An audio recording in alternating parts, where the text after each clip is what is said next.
Hey Collective, welcome back. I hope you're having a good day today. It feels like a weight, doesn't it? It's heavy when you think about it. That story from your past playing on a loop, draining the color from your present. It's a ghost that sits with you at the dinner table, a shadow that follows you into every new relationship, every new opportunity. You try to let it go, like everyone tells you to. Forget it, move on, be the bigger person. But the resentment, the mistakes, the memory of what was done has a hold on you. It's a hook lodged deep in your heart, whether it was with a lover, a family member, friend, or colleague.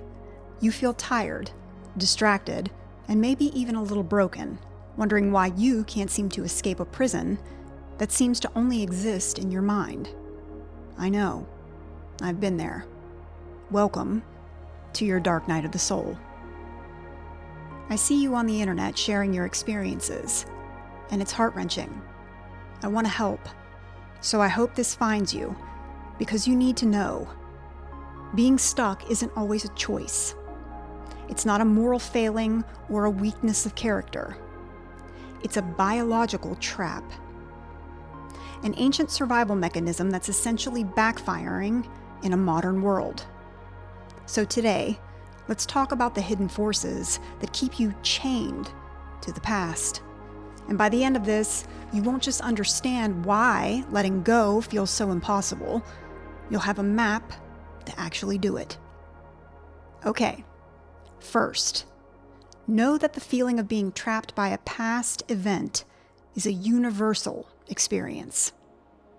Whether it's a grudge against someone who wronged you, a toxic relationship you can't seem to forget, or the shame of a mistake you made years ago, this is something we all carry at some point. We tell ourselves we should be over it by now. We see others who seem to move through life so effortlessly, and we wonder, what's wrong with me? The truth is, nothing is wrong with you, friend. It's absolutely normal to feel this way.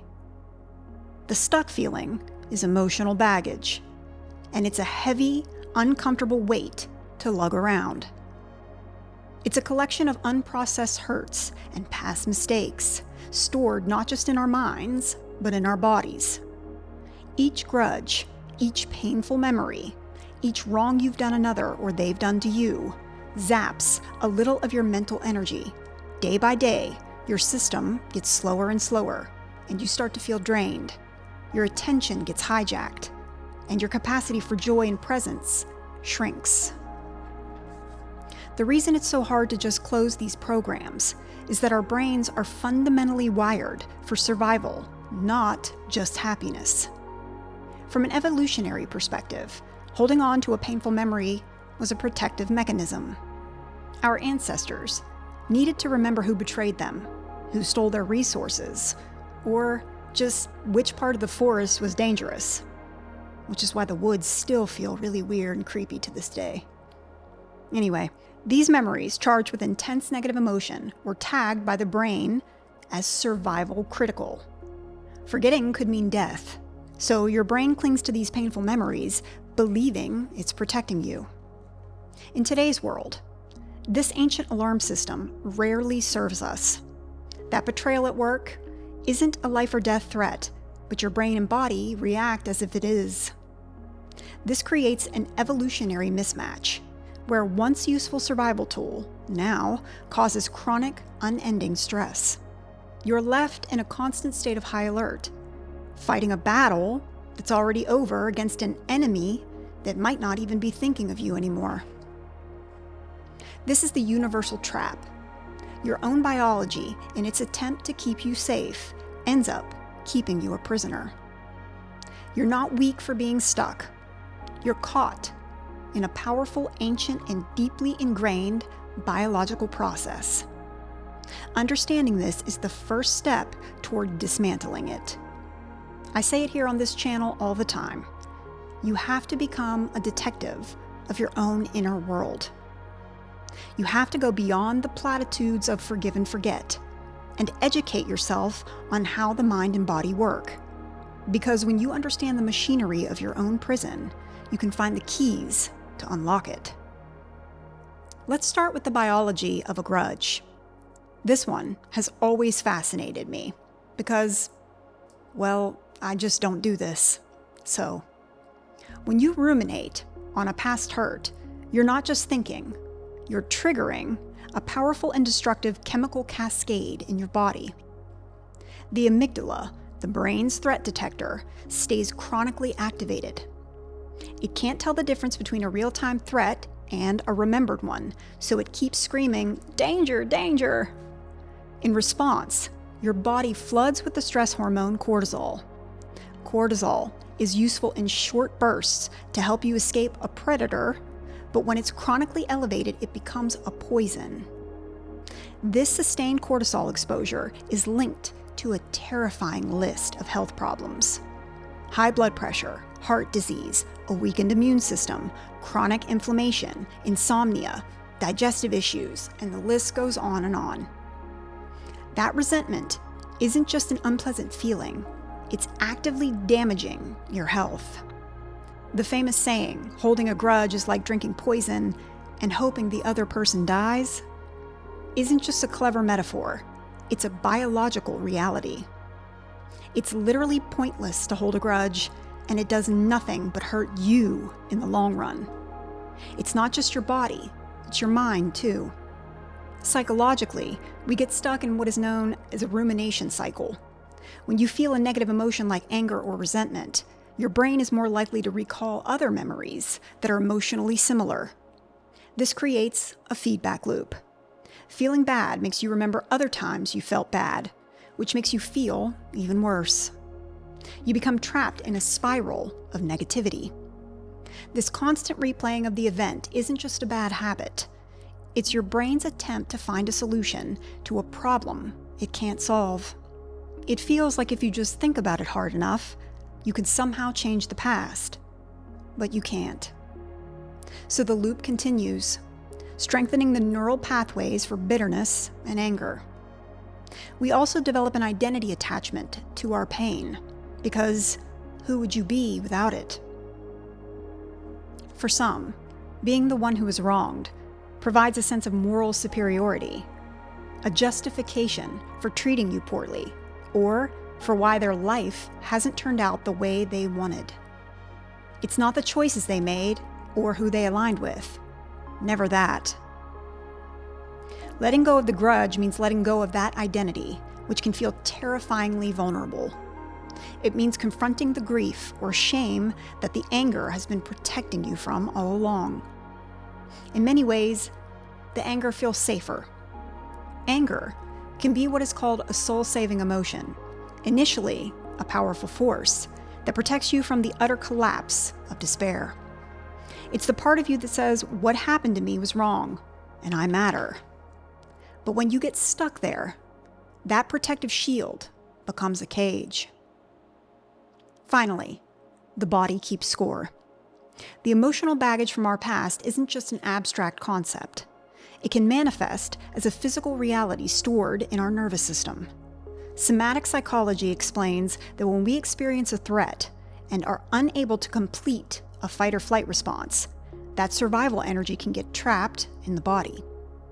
This may show up as chronic muscle tension, unexplained pain, a clenched jaw, or a tight feeling in your chest.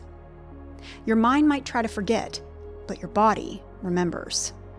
This is why you might feel a sudden jolt of anxiety or anger when someone or something reminds you of a past event. Even if you weren't consciously thinking about it, your body is still living in that moment, waiting for the signal to release that stored energy. And it's why just thinking your way out of it so often fails, miserably. You can't talk your nervous system out of a state it's physically locked into. You have to work with the body to truly let it go. If this is helping you understand your own struggles, take a moment to like and subscribe. I appreciate it, and you. That small action really helps the content reach other people who might be feeling trapped, just like you. Okay, now, let's move from understanding the trap to finding the keys. The character in our story, the one trapped by their past, has just had a huge realization. They see now that they aren't broken. They're simply caught in a biological and psychological trap. This knowledge is the key. It's the turning point because once you understand the mechanics of the trap, you can begin to systematically dismantle it. Freedom isn't found by fighting the past, but by understanding the science of release and applying it with intention. So let me give you 5 steps to help you start to let go. Step number 1, acknowledge and label. The first step is always awareness. You can't heal what you refuse to see. This means you must stop running from the pain and turn to face it. A powerful tool is to simply acknowledge and label your emotions. Grab a journal and write down what you're feeling without judgment. Don't be vague either. Let the words flow out of you. Get specific. Not just, I feel angry. More like, I feel resentful because my trust was broken. I was used and discarded. Or, I feel shame because I believe I failed. I let myself be tempted by material things and false people who lured me away from what was good for me and those who love me. Studies show that the simple act of naming our emotions can reduce their intensity. It moves activity in your brain from the reactive, emotional amygdala to the more rational prefrontal cortex, giving you a sense of control. Acknowledge the grudge. It's okay to admit that a part of you is still holding on. By bringing it out of the shadows and into the light, it begins to lose its power. Step number 2, forgiveness and self-compassion. Now, this is the most misunderstood step. Forgiveness is not about excusing another person's behavior. It's not about reconciliation. No. You can forgive someone without ever letting them back into your life. Forgiveness is an internal process. It's the conscious decision to release the burden of resentment for your own damn peace. It's the highest form of self-care. Neuroscience shows that practicing forgiveness can actively rewire your brain. It helps calm the stress response, lowers stress hormones, and engages the parts of your brain responsible for emotional regulation. Another powerful tool is to write an unsent letter. I did this multiple times. I love it. Try it. Pour out all your anger, pain, and frustration. Say everything you never got to say. Then at the end, write a declaration. I acknowledge this pain for my own health and freedom. And now I choose to release this. And personally, I would then fold it up, going away from your body, and I would burn it. And then I would release the ashes into the wind. This act creates a ritual of release. Crucially, this must also include self-forgiveness. Many of us find it easier to forgive others than ourselves. We're our own worst critics. You have to practice self-compassion, which means treating yourself with the same kindness you'd offer a good friend who's made the same mistake. Making mistakes is a fundamental part of being human. Learn from them. Self-compassion is the antidote to the shame that keeps you stuck. Step number 3, mindfulness. Like I said, a core part of being stuck is the rumination loop, the mind replaying the past over and over. Mindfulness is your direct antidote. It's the practice of gently bringing your attention to the present moment without judgment. This doesn't mean you have to sit in silent meditation for hours, unless that's your jam. It can be as simple as focusing on the sensation of your feet on the floor, the taste of your morning coffee, or the sounds outside your window. Practicing mindfulness helps you learn how to regulate your brain's default mode network, which is active during mind wandering and rumination. You learn to observe your thoughts and feelings, like clouds passing in the sky. You don't have to grab them, fight them, or become them. You can simply notice them and let them float by. This creates space between you and your painful thoughts, and in that space, you find peace. In that space, you realize you have a choice. You can engage with the thought, or you can return your focus to the here and now. This skill, strengthened over time, is what breaks the cycle of rumination. Step number 4, release the body. Because emotional baggage can be stored physically, we have to include the body in the healing process. Somatic therapies are built on this very principle, helping release trapped survival energy from the nervous system. You don't need to be in therapy to start using basic somatic tools. Hell, I was naturally doing them before I even knew about them educationally. One of the body's simplest and most powerful practices is shaking. Animals in the wild literally shake their bodies after a stressful event to release nervous energy. Like your pup, if you have a dog, after bath time. That shake, it's not just to remove water. They were stressed out. You can do the same, and I'll put a video up. And be kind. Not everybody has a perfect body. Stand up, and for a few minutes, just shake. Shake your hands, your arms, your legs, your whole body. It might feel silly, but it's a primal way to signal your nervous system that the threat is over and it's safe to relax. Other practices include gentle movement like yoga, tai chi, dancing, or even just walking in nature. Another technique is pendulation, where you intentionally shift your focus between a sensation of tension in your body and a place in your body that feels calm or neutral. This teaches your nervous system that it can move from stress back to calm, building its resilience. By working with your body, you're releasing the past on a cellular level. Step number 5, reconnecting and refueling. Holding on to the past often leads to isolation. You'll pull away to protect yourself, but this only reinforces the feelings of separation and injustice.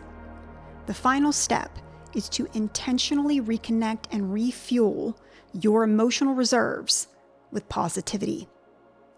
Share your story with a trusted friend, family member, or therapist. Bringing your secret pain into a safe relationship can be incredibly healing, validating your experience and making you feel less alone. Set firm boundaries with people who are unhealthy for you, but actively cultivate the relationships that uplift you. Finally, consciously immerse yourself in positive emotions. Express love to the people you care about. Be grateful for them and for the things you do have in your life that you're thankful for. Engage in hobbies that bring you genuine joy. This isn't about ignoring the pain. It's about actively replacing the negative emotional fuel you've been running on with a cleaner, more sustainable source. You're telling your brain and body that life is more than just survival. It's also about connection, joy, and love. This process will lighten the load and makes letting go feel less like a chore and more like a joyful act of reclaiming your life. The journey of letting go is not a straight line. It's a practice, a daily commitment to choosing freedom over bondage. You have the power to rewire your brain and regulate your nervous system. You have the capacity to release the weight you've been carrying.